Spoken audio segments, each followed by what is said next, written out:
প্রত্যাশায় আনন্দ করো, কষ্ট সংকটে সহিষ্ণু হও, প্রার্থনায় বিশ্বস্ত থাকো। তুমি যখন প্রার্থনা করো তখন কামরায় যাও, দরজা বন্ধ করো ও তোমার পিতা যিনি অদৃশ্য হলেও উপস্থিত তার কাছে প্রার্থনা করো। এতে তোমার পিতা যিনি গোপনে সব কিছু দেখেন তিনি তোমাকে অবশ্যই পুরস্কৃত করবেন। তারা সকলে এবং কয়েকজন মহিলা যিশুর মা মরিয়ম ও তার ভাইয়েরা একযোগে প্রার্থনায় নিরবিচ্ছিন্নভাবে লেগে রইলেন। সদাপ্রভু দুষ্টদের থেকে দূরে সরে থাকেন, কিন্তু তিনি ধার্মিকদের প্রার্থনা শোনেন। তুমি প্রার্থনা করার সময় পরজাতীয়দের মতো অর্থহীন পুনরাবৃত্তি করো না, কারণ তারা মনে করে বাকবাহুল্যের জন্যই তারা প্রার্থনার উত্তর পাবে। একদিন যিশু কোনো এক স্থানে প্রার্থনা করছিলেন। যখন শেষ করলেন, তার একজন শিষ্য তাকে বললেন, প্রভু, যোহন যেমন তার শিষ্যদের শিক্ষা দিয়েছিলেন তেমন আপনিও আমাদের প্রার্থনা করতে শিখিয়ে দিন। প্রায় মধ্যরাতে পৌল ও সিল প্রার্থনা এবং ঈশ্বরের উদ্দেশ্যে স্তবগান করছিলেন। অন্য সব কারাবন্দী তা শুনছিল।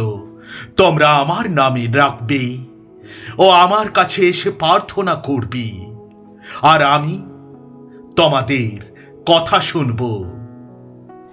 আমি তোমাদের বলছি, তোমরা আমাদের শত্রুদেরও ভালোবাসো এবং যারা তোমাদের অত্যাচার করে তোমরা তাদের জন্য প্রার্থনা করো।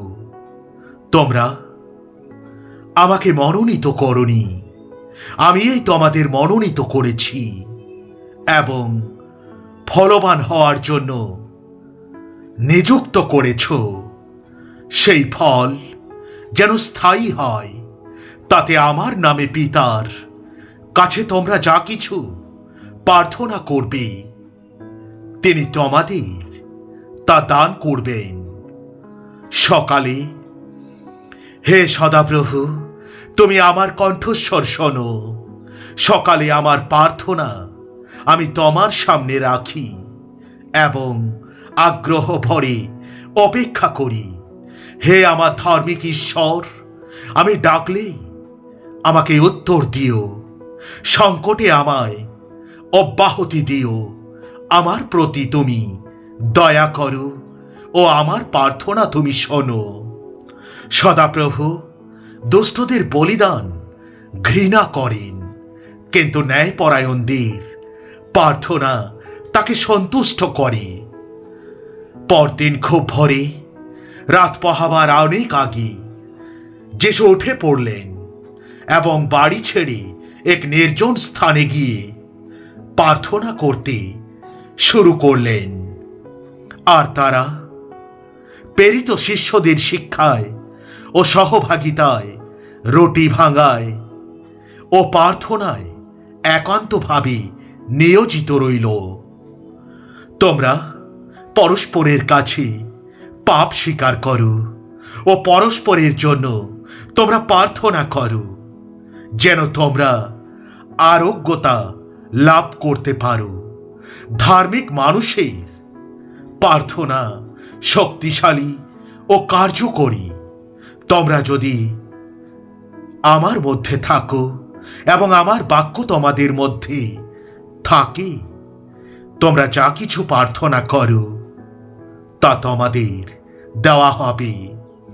যারা আমার নামে পরিচিত, আমার সেই প্রজারা নিজেদের নম্র করে ও প্রার্থনা করে ও আমার মুখের অন্বেষণ করে এবং তাদের পাপ পথ ছেড়ে ফিরে আসে, তবে স্বর্গ থেকে আমি তা শুনব ও আমি তাদের পাপ ক্ষমা করব এবং তাদের দেশকে সারিয়ে তুলব।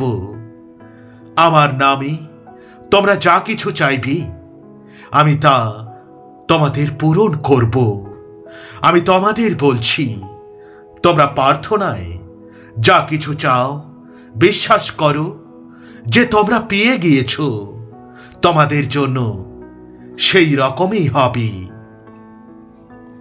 কোনো বিষয়ে উৎকণ্ঠিত হইও না, কিন্তু সব বিষয়ে প্রার্থনা ও মিনতি দ্বারা ধন্যবাদের সঙ্গে ঈশ্বরের কাছে তোমাদের সব অনুরোধ জানাও।